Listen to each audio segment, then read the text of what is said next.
Hello mga kabibig! Welcome back sa ating bagong YouTube channel. Ito ang pinakamaingay ng YouTuber sa balat ng YouTube. Ako si Kabibig, maglabag-labag na ta with evidence. Naku po, grabe ang privileged speech ni Congressman Leandro Leviste. Pasabog kung pasabog. Na-mention si A.S. Raf Recto, si Vilma Santos, si Garjola. Naku po, grabe ang kanyang pasabog. Revelasyon ng korupsyon sa Batangas. Nako! Nakakalula mga kabibig ang mga perang pinag-mention doon. Kung ano-ano ang ginagawa nilang pagbubusabos sa lugar ng Batangas. At sumagot ang anak ni Ralph Recto, si Congressman Recto mga kabibig. Nauutal. Naku, grabe kabibig. Pero panoorin natin kabibig ha. Ito yung privilege speech ni Congressman Leandro Leviste. Manood tayo. Grabe si Congressman Leviste. Ang tapang. Hinarap niya ang Kongreso. Hinarap niya ito mga kabibig. Let's watch this video ha. There's none. The privilege hour is now closed. Mr. Speaker, I rise on a point of personal and collective privilege. What is the pleasure of the Honorable Leviste? Mr. Speaker, I rise on a point of personal and collective privilege in response to a comment by Executive Secretary Ralph Recto. Hala, ito na. Please proceed. Thank you, Mr. Speaker. I rise on a point of personal and collective privilege matapos ako tawagin ni Executive Ralph Recto na baliw. Kung baliw man ako, at least hindi ako magnanakaw. Tila affected si Recto sa mga post ko tungkol sa kanya at si Congressman Edwin Garjola. At mabuti kung magpaliwanag na lang siya tungkol dito. May kinakalat din siya sa social media na ako daw ay may utang sa DOE na 24 billion pesos. Ito po ay walang basihan at inimbento lamang upang tangkang pahinain ang mga binubunyag ko tungkol sa korupsyon sa ating gobyerno. At mas marami pa ang aking sasabihin sa ibang pagkakataon. Nagsimula lang itong mga atake sa akin nang sinimulan kong imbestigahan ang DPWH sa Batangas at ang mga kumpanyang konektado kay Congressman Edwin Garjola at naging Executive Secretary si Ralph Recto. Marami rin ang nagsabi na ang pagbunyag ko nito ay hindi aking kapaki-pakinabang. Ngunit hindi ito para sa sarili ko, ito ay bahagi ng aking tungkulin bilang mangbabatas at kinatawan ng unang distrito ng Batangas. At hindi ako matitinag, kaya po ako ay nananawagan na imbestigahan ang connection ni Garjola kay Recto, lalo na ngayong Executive Secretary na siya, at suriin ni Pangulong Marcos kung natutulungan ni Recto si Garjola mula sa loob ng Malacanang. Dahil limitado ang oras ngayon, ilahad ko ang iba ko pang nalalaman tungkol sa mga koneksyon ni Garjola at Recto sa iba pang mga araw. Sisimulan ko lang ngayon sa isang punto. Ayon sa aking tansya at pananiliksik, mahigit 1 billion pesos ang ginastos ni Congressman Edwin Garjola para kay Vilma Santos Recto at Lucky Manzano sa iba pa nilang mga kandidato at sa sarili niya bilang first nominee ng CWS party list sa 2025 elections. Sa aking distrito, ang tansya ko ay 150 million. At ayon sa ibang mga politiko, gumastos sila ng 200 o 300 million sa kanilang distrito. Kaya sa 6 na distrito ng Batangas, sinasabi ng iba na aabot ng 2 bilyon ang ginastos ni Recto at Garjola. Lalo't mas malaki pa ang ginastos sa Lipa. Pero hindi po ko bubuksan ang mga kinatawan ng Lipa sa aking pahayag na ito. Pero sabihin na lang natin na 1 billion pesos ang ginastos ni Recto at Garjola sa 2025 elections. Noong April 16, 2025 naman, inimbita ako ni Congressman Garjola na mag-dinner sa kanyang bahay sa Punta Fuego na Sugbo sa aking distrito kasama si Secretary Recto na makikita sa mga picture na ibinahagi ko sa Facebook para hingin aking tulong para kay Vilma at Lucky. Pagkatapos, umikot ako kasama si Cong Garjola at mga tauhan ng mga Recto sa iba't ibang bayan ng aking distrito upang i-endorse ko ang V-Lucky sa mga leaders ko.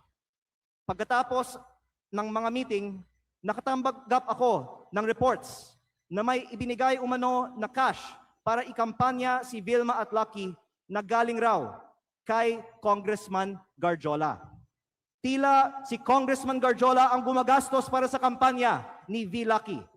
batay sa aking mga nakita sa aking distrito at sa mga pagpupulong at materyales kung saan ang nakalagay ay Vilma Santos Recto, Lucky Manzano at CWS party list.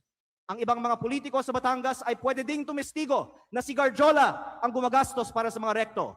Kahit pagkatapos ng eleksyon, ibinahagi ko din sa Facebook ang picture ng meeting ni Gov. Vilma at Secretary Ralph sa mga mayors ng Batangas sa Tagaytay Highlands noong August 15 na ayon sa mga dumalo ay hosted by Congressman Garjola. Kung mali ang aking impormasyon, narito naman ang ibang mga kinatawan ng Batangas at pwede nilang sagutin ngayong araw na ito ang aking mga pahayag. O pwedeng magpatawag ang Kongreso ng pagdinig. At kung totoo na 1 billion pesos o mahigit pa ang ginastos ni Congressman Garjola para sa mga rekto sa nakaraang kampanya, ang susunod na tanong ay, bakit si Garjola gumastos ng mahigit 1 billion piso para sa mga rekto? Ito ba ay pagkakaibigan lang o may ginagawa ba si Ralph Recto as Cabinet Secretary of the Republic of the Philippines para makapaggastos ng ganito si Garjola? Sa aming dinner noong April 16, inalok ako ni Congressman Garjola na mag-partner sa kanya at kay Secretary Recto sa pagnenegosyo sa DPWH sa aking distrito. Sa sistema raw na ginagawa nila noon pa sa Lipa at sa ibang mga bayan. Tukuyin ang mga lugar para sa mga road opening ng DPWH. Sabihan ko daw sila pag meron akong mga nakita para makasama sila sa bilihan ng lupa. Kayang tumulong daw sa pagpondo ng mga proyekto ng DPWH si Secretary Recto dahil siya ay nasa kabinete at si Cong Garjola din ay malakas daw sa DPWH at maaaring siya na ang bahala sa kontraktor. Sa ibang pagkakataon, ipinagmamalaki din sa akin mismo ni Secretary Recto na bago niya pinopondohan sa DPWH ang mga bypass roads sa Lipa, kinokondisyon pa niya sa mga may-ari ng lupang dadaanan na magbigay sa kanya ng parte ng lupa sa mababang presyo. At iba't ibang mga tao ay nagkwento din sa akin na gawain ni Recto ito. Kung lehitimo man ito, mabuti at maging transparent si Secretary Recto sa kanyang yaman. At kung ang ginagastos ni Cong Garjola para sa kampanya nila ay may kaugnayan sa pagiging kontraktor ni Garjola sa Batangas. At sa halip na tumigil ang mga ito matapos pumutok ang flood control investigations, mayroon bagong regional director, ang DPWH 4A na si Carolina Pastrana na dating Batangas 3rd District Engineer, ang distrito ni Congressman Garjola sa Mataas na Kahoy, Batangas, na sinabi ay pinili ni Recto dahil siya ngayon ay Executive Secretary na may hawak ng appointments sa Malacanang. Siguro naman hindi ito alam ni Pangulong Marcos, kaya inilalahad ko din ito ngayon sa Kongreso para makita ng lahat ang koneksyon ni Recto at ni Garjola at ang epekto nito para sa buong bansa. Tatalakayin ko pa sa ibang pagkakataon ang mga anomalya sa DPWH sa Batangas. Nalulungkot ako para kay Secretary Recto at Governor Vilma Santos dahil matagal na silang nasa politika na may mga pangalang inaalagaan. At ngayon pa lalabas ang mga isyong ito. Pero mas nalulungkot ako para sa Batangas at sa ating bayan dahil sa mga ginagawa ng mga pinakamataas na opisyal gamit ang pera ng bayan.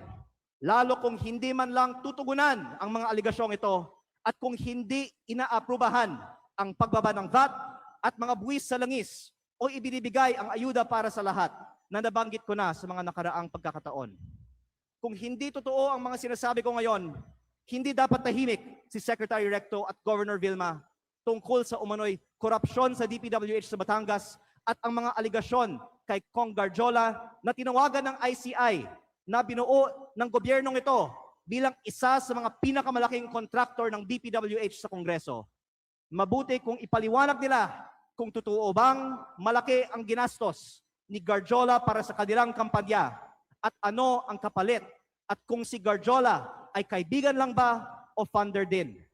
At kung hindi sasagutin ni Secretary Recto ang mga aligasyong ito, hinahamon ko si Yusek Claire Castro sa susunod niyang press briefing na sagutin kung tama ba na may ganitong aligasyon kay Executive Secretary Recto, bakit hindi pa sinasalang si Secretary Recto sa Commission on Appointments At kung ayaw din ba nilang buksan ang mga detalye ng 2 kasong plunder ni ES Recto sa Ombudsman. Mabuti ding magpaliwanag si Yusek Castro kung bakit ba talaga natanggal sa pwesto si Executive Secretary Lucas Bersamin nang walang paliwanag at ipinalit isang respetadong dating Chief Justice ng Supreme Court sa isang taong ngayong may 2 kasong plunder sa Ombudsman. Panghuli, hindi lingid sa atin na binomba ang kotse ni dating Batangas Governor Armand Sanchez. Mapanganib ang politika sa Batangas kapag malaking tao ang inyong binabangga. Kaya kung ito man ang aking huling pagkakataon, nais kong dagdagan, hindi lang DPWH ang posibleng pagkukunan ng pondo ni Recto at Garjola. Dahil ayon sa mga politiko sa iba't ibang mga bayan ng Batangas, ang nasa likod ng STL operator ng Batangas, Refresh Gaming, ay si Recto at Garjola, na ang isang humaharap para sa kanila ay si San Juan Vice Mayor Anthony Marasigan, kahit na iba ang mga tao sa GIS ng kumpanya. Habang nasa kabinete ng Republika ng Pilipinas si Secretary Recto, mayroon bookies o second table ang Refresh sa kanyang sariling lalawigan. Kaya nananawagan din ako sa Kongreso na imbestigahan ang operations ng Refresh Gaming Corporation sa Batangas. Ang mga politiko sa Batangas ay maaaring tumestigo na dahil si Governor Vilma Santos ay nasa Kapitolyo, si Executive Secretary Ralph Recto sa Malacanang, at suportado sila ni Congressman Garjola, kompleto ang makinarya para gawing negosyo ang Batangas. Kaya baka hindi lang 1 bilyon ang nagastos na ni Garjola para sa mga Recto. Maraming salamat po. Majority Leader. Grabe. Grabe ang pasabog. Mr. Speaker, I can now take questions. Thank you. Mr. Speaker, Majority Leader. Hala. Mr. Speaker, we'd like to recognize the representative of Lipa, Congressman Ryan Recto. Sa Recto Honorable na Ryan Recto is now recognized. Please proceed. Good afternoon, everyone. No questions to be asked on my end. Mr. Speaker, I would just like to make a manifestation to set the record straight regarding the issues raised by my fellow representative from Batangas on the alleged issues that were narrated. First, while this representation recognizes the importance of legislative oversight, I believe that it is equally important that information shared in this plenary is accurately based on facts, not assumptions, not insinuations, and certainly not on incomplete information. Hindi po dapat ginagamit ang plenaryong ito upang lahat na mga haka-haka o paratang na walang sapat na basehan. On the alleged ties between Congressman Edwin Gadiola and Executive Secretary po ni Ralph Recto, Vilma at their Ralph Recto. association is purely professional, as Congressman Gadiola is also a member of the House of Representatives and a fellow Batangueño. There are no personal interests involved, but only a shared commitment to fulfill their duties to their constituents. Walang katotohanan ang mga alegasyon ni Congressman De Viste na mayroon silang may mga maanumalyang transaksyon. Fake news po yan, Mr. Speaker. Oh, This fake. representation is not privy to the motives of my colleague from the 1st District of Batangas. But let it be known, hindi po tayo basta-basta nagpapadala sa mga inimbentong issue dahil alam po natin kung ano ang katotohanan dito. Oh. In fact, I will not stand idly by and let these so-called facts be presented as truth. Let it be a reminder that Executive Secretary Ralph Recto has served as congressman and senator for decades, representing not only Batangas, but also the broader interests of the Filipino. And same goes for Governor Vilma Santos Recto. Mr. Speaker, and to all my colleagues here and to the general public, let us just focus on the facts and let us uphold the process. And most of all, let us keep Ano our kaya sasagot ni focus ano, on our Congressman Nino constituents Leviste nito? and serve them with integrity.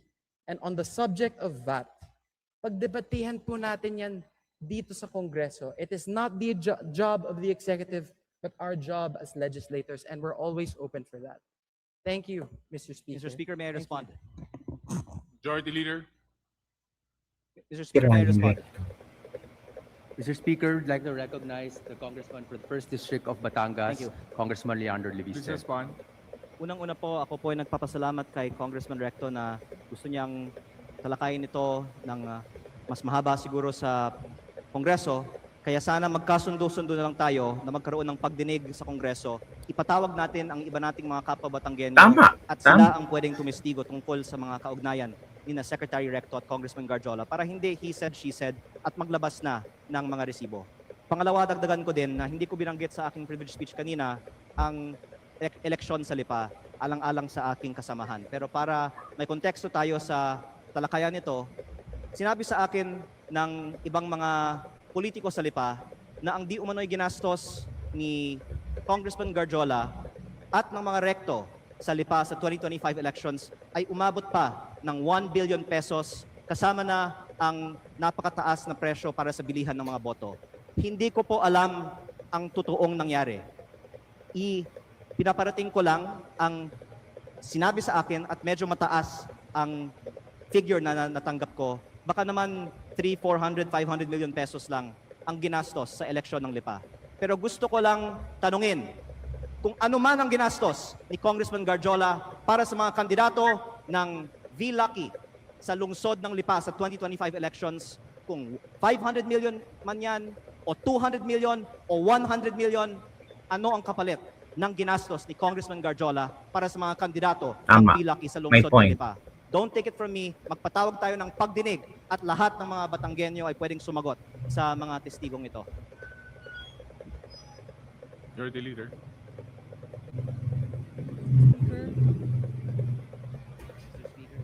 Tama. Mr. Tama. Speaker, we'd like to recognize Deputy Speaker Janet Garin.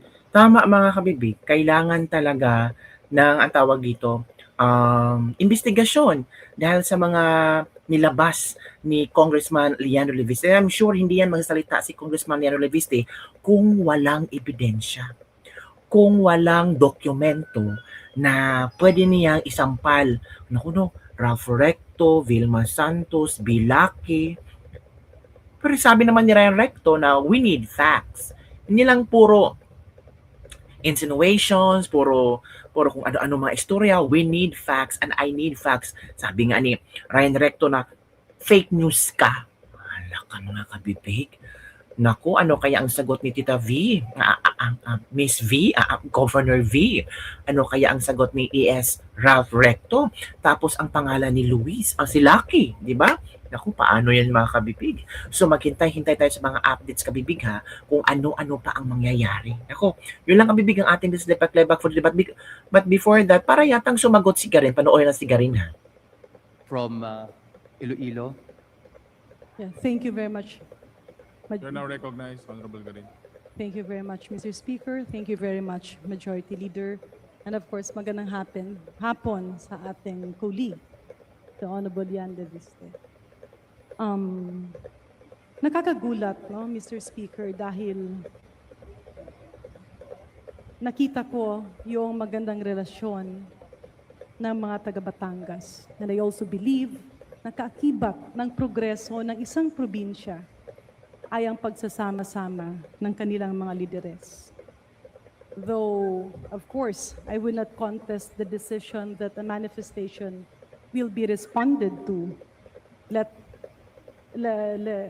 Balikan lang po natin na nagulat kasi ako dun sa mga sinasabing gastusin na umabot ng bilyon-bilyon. Did I hear the Honorable Leandro Opo, Leviste pero right? in fairness po sa mga Recto, sa buong bansa naman bilyon-bilyon ang ginagastos ng mga tao para manalo sa mga eleksyon. At baka ang ibang mga kongresista ay pwedeng magbigay din ng kanilang kananasan kung magkano ang bilihan ng mga boto sa kanilang mga probinsya. Ang itinutukoy kong punto dito ay hindi na may bilihan umano ng mga boto sa eleksyon. Pero na si Congressman Garjola ay umano ang gumastos para sa mga Recto Yun ang point niya, sa yun ang point Batangas. At least for a large part of their campaign, which I witnessed myself in my district. Yeah, that's why At I ang asked tanong, Mr. Speaker. kung totoo kasi- man, kahit 1 milyong piso ano ang kapalit ng ginastos Yun ni ang Garjola point para sa out. mga rekto. Yeah. At Kaya ako, Kung may kaya- katotohanan man ba ang sinasabi ko na sa April 15, sa dinner na pinicture na nasa Facebook, kwento nila sa akin ang kanilang sistema para sa road openings, bilihan ng Yun lupa, nga. pagpondo gamit Yun. ng influensya sa gobyerno, at pag-raise ng pondo para sa mga eleksyon. Yun. Kaya ako nagtanong, Mr. Speaker, distinguished colleague, kasi ganun ba talaga ang gastusan Batangas? Matanong ko po yung ating kasamahan, magkano po ang ginastos niya sa eleksyon? Actually, mas mababa ang gastusan actually sa Batangas kaysa sa ibang mga probinsya. At kung bubuksan natin kung saan ang pinakamataas, balita ko nasa ibang mga rehiyon ng ating bansa, hindi masyadong mataas ang Calabarzon, di ba? Kong JJ, hindi masyadong mataas sa atin sa Batangas o sa Quezon. Pero Maybe the Pero honorable... ang punto ko ay hindi para buksan ang ginagastos ng mga politiko sa mga eleksyon. Tama. Ang punto ko ay bakit ang isang kontraktor ay gagastos para sa mga politiko? Correct.